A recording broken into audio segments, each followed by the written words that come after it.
أعوذ بالله من الشيطان الرجيم بسم الله الرحمن الرحيم والذين آمنوا وعملوا الصالحات لا نكلف نفسا إلا وسعها أولئك أصحاب الجنة هم فيها خالدون ونزعنا ما في صدورهم من غل تجري من تحتهم الأنهار وقالوا الحمد لله الذي هدانا لهذا وما كنا لنهتدي لولا أن هدانا الله لقد جاءت رسل ربنا بالحق ونودوا أن تلكم الجنة أورثتموها بما كنتم تعملون۔ سورہ اعراف کی آیت نمبر 42 اور 43 آپ کے سامنے پڑھی گئی ہے۔ اس سے پہلے 40 اور 41 نمبر کی آیت میں جہنمیوں کا تذکرہ کیا گیا تھا، اور ایک بات 40 نمبر کی آیت میں جو رہ گئی تھی وہ وقت کی قلت کی وجہ سے وہ بیان کرتا ہوں۔ پہلے وہ بات یہ ہے کہ اللہ تعالیٰ نے فرمایا کہ وہ لوگ جنہوں نے میری آیات کی تکذیب کی اس کے لیے آسمان کے دروازے نہیں کھولے جائیں گے۔ یہ بات تو آپ کے سامنے بیان ہوئی تھی۔ دوسری بات جو 40 نمبر کی آیت میں بیان فرمائی تھی اللہ تعالیٰ نے، وہ بیان کرنے سے رہ گئی تھی، وہ یہ کہ وہ کافر لوگ اور متکبرین اور منکرین اور مکذبین جنت کے اندر اس وقت تک داخل نہیں ہو سکتے جب تک کہ اونٹ سوئی کے ناکے سے نکل نہ جائے۔ یہ اونٹ عرب میں چونکہ بہت زیادہ پایا جاتا تھا اور بڑا جانور، طاقتور جانور ہے، اللہ تعالیٰ فرما رہے کہ نہایت ہی بلیغ مثال دے کر کے کہ جب تک اونٹ سوئی کے ناکے سے نہ نکل جائے اس وقت تک یہ جنت میں نہیں جائیں گے۔ مطلب کیا ہوا؟ نہ تو سوئی کے اندر سے اونٹ نکل سکتا ہے اور نہ یہ جنت کے اندر جا سکتے۔ جس طریقے سے سوئی کے سوراخ سے اونٹ کا نکلنا محال ہے، مشکل ہے، اسی طریقے سے ان کافرین کا جنت کے اندر داخل ہونا بھی کیا ہے؟ محال ہے، داخل ہو ہی نہیں سکتے، اللہ ان کو داخل کریں گے ہی نہیں۔ اس کے بعد دوسری بات جو اب اس وقت ہم نے جو آیت پڑھی ہے 42 اور 43 نمبر کی، اس کے اندر اللہ تعالیٰ نے ایمان والوں کا تذکرہ کیا ہے۔ پورے قرآن کا مطالعہ کر جائیے، پورے قرآن میں آپ کو یہی انداز ملے گا، طرز ملے گا کہ اللہ تعالیٰ نے جہاں کافروں کا اور انکار کرنے والوں کا، مکذبین کا تذکرہ کیا ہے، اس کے بعد فوراً ایمان والوں کا تذکرہ کیا ہے، اور ایمان والوں کو جہاں تذکرہ کیا ہے اس کے بعد فوراً کافروں کا تذکرہ کیا ہے۔ اس کا مقصد یہ ہے کہ کافروں کا تذکرہ کرنے کے بعد اللہ تعالیٰ مسلمانوں کو رغبت اور شوق دلا رہے ہیں کہ دیکھو کافروں کا تو نہ ماننے کی وجہ سے یہ ان کا انجام ہوا، اور یہ انجام ہوگا کہ ہمیشہ ہمیشہ کے لیے جہنم کے اندر وہ رہیں گے، اس کو نکالا نہیں جائے گا۔ لیکن پھر ایمان والوں کا تذکرہ کر رہے شوق دلانے کے لیے، ترغیب دلانے کے لیے کہ تم اچھے اعمال اگر کرو گے، ایمان لاؤ گے، اچھے اعمال کرو گے تو تمہارے ساتھ اللہ کا یہ معاملہ ہوگا، جنت کے اندر اللہ تعالیٰ داخل فرمائیں گے۔ تو 42 نمبر کی آیت میں اللہ تعالیٰ فرما رہے ہیں وہ لوگ جو ایمان لائے اور ایمان کے ساتھ اعمال صالحہ بھی انہوں نے کیے، اچھے کام بھی کیے۔ پورے قرآن کے اندر دیکھیں 3 باتیں بالکل ساتھ ساتھ بیان ہوتی ہیں۔ ایک تو یہ کہ جہاں ایمان کا تذکرہ اللہ فرماتے ہیں اس کے ساتھ ساتھ اعمال صالحہ کا بھی تذکرہ فرماتے ہیں۔ جہاں اللہ تعالیٰ نماز کا تذکرہ کرتے ہیں اسی طریقے وہاں پر اللہ تعالیٰ زکوٰۃ کا بھی تذکرہ کرتے ہیں، اور جہاں پر اللہ تعالیٰ اپنی عبادت کا تذکرہ کرتے ہیں تو اس کے ساتھ ساتھ ماں باپ کا بھی حقوق ادا کرنے کا تذکرہ کرتے ہیں۔ مثال کے طور پر دیکھیے یہیں پر ابھی جو میں نے آیت پڑھی ہے ان الذین آمنوا وعملوا الصالحات، ایمان والوں کا تذکرہ کیا، اس کے ساتھ ساتھ اعمال صالحہ کا تذکرہ کیا۔ پورے قرآن کے اندر دیکھیے اقیموا الصلاۃ وآتوا الزکاۃ، نماز ادا کرو، زکوٰۃ ادا کرو۔ اسی طریقے سے قرآن کے اندر دیکھیے وَقَضَىٰ رَبُّكَ أَلَّا تَعْبُدُوا إِلَّا إِيَّاهُ وَبِالْوَالِدَيْنِ إِحْسَانًا، اللہ فرما رہے ہیں اللہ کی ہی عبادت کرو اور ماں باپ کے ساتھ حسن سلوک سے پیش آؤ۔ اور ایک جگہ اللہ فرماتا ہے أَنِ اشْكُرْ لِي وَلِوَالِدَيْكَ، میرا بھی شکر ادا کرو، والدین کے احسان کا بھی شکر ادا کرو۔ تو تین چیزوں کا اللہ تعالیٰ قرآن کے اندر بالکل ساتھ ساتھ بیان کرتے، ایمان، اعمال صالحہ، نماز، اس کے ساتھ ساتھ زکوٰۃ، اپنی عبادت کا تذکرہ کرتے، فوراً والدین کا بھی تذکرہ کرتے۔ تو اللہ تعالیٰ فرمانے جو لوگ ایمان لائے اور انہوں نے اعمال صالحہ کیے، اور ایک بات دیکھیے اللہ فرمانے لا نکلف نفسا الا وسعها، کسی بھی انسان کو اللہ تعالیٰ اس کی طاقت سے زیادہ کوئی حکم نہیں دیتے، انسان کے بس میں جو کام ہے اسی کا اللہ تعالیٰ حکم دیتے۔ انسانی طاقت سے اگر کوئی چیز باہر ہو اللہ اس کا حکم نہیں دیتے۔ دیکھیے اللہ تعالیٰ نے بہت سارے احکامات نازل کیے، مثال کے طور پر نماز ہے، نماز پڑھنا تو ہر صورت میں فرض ہے، اگر کوئی کھڑا ہو کر کے نماز نہ پڑھ سکتا ہو، بیماری کی وجہ سے، عذر کی وجہ سے، بیٹھ کر کے پڑھ لے۔ اللہ یہ نہیں کہہ رہے ہیں ہر صورت میں کھڑے ہو کر کے پڑھنا نہیں، اگر کوئی معذور ہے اور کوئی بیمار ہے تو کھڑے ہو کر کے نماز نہیں پڑھ سکتا، بیٹھ کر کے پڑھ لے، بیٹھ کر کے بھی نہیں پڑھ سکتا ہے لیٹ کر کے پڑھ لے، لیٹ کر کے بھی پڑھنے کی طاقت نہیں، اشارے سے پڑھ لے۔ کتنی سہولت اللہ نے دی ہے، یہ نہیں کہا کہ ہر صورت میں تم کو کھڑے ہو کر کے نماز پڑھنا ہے۔ اسی طریقے سے اگر کوئی روزے مسلمان ہے، رمضان کا مہینہ آیا تو اللہ تعالیٰ نے روزہ تو مسلمانوں پر فرض کیا ہے، لیکن اگر کوئی مسافر ہو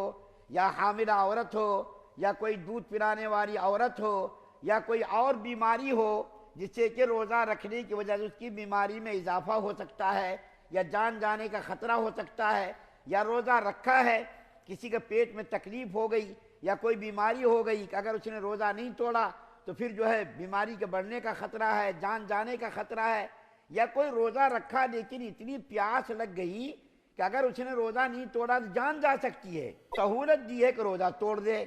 بہت سارے احکامات کے اندر اللہ تعالیٰ نے سہولت دی ہے، یہ نہیں کہا کہ ہر صورت میں تم جان گئی تو گئی روزہ رکھو، جان چلی گئی تو بھی روزہ، ایسا نہیں کہا، بلکہ اگر کسی کو پریشانی آئی، کوئی مجبوری آئی تو ان موقعوں سے اللہ تعالیٰ نے شریعت کے اندر اس کو رعایت دی ہے۔ تو اللہ تعالیٰ نے کسی کو بھی اس کی طاقت، اس کی وسعت سے باہر کسی چیز کا حکم نہیں دیا۔ اور اس کے بعد پھر اللہ تعالیٰ کیا فرما رہے ہیں کہ ہمیشہ ہمیشہ جنت کے اندر وہ رہے گا،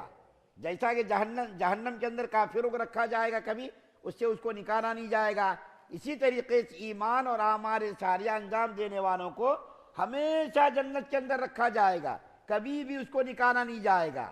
اس کے بعد جو دوسری آیت کریمہ یعنی 43 نمبر کی پڑھی گئی ہے، اس کے اندر دیکھیں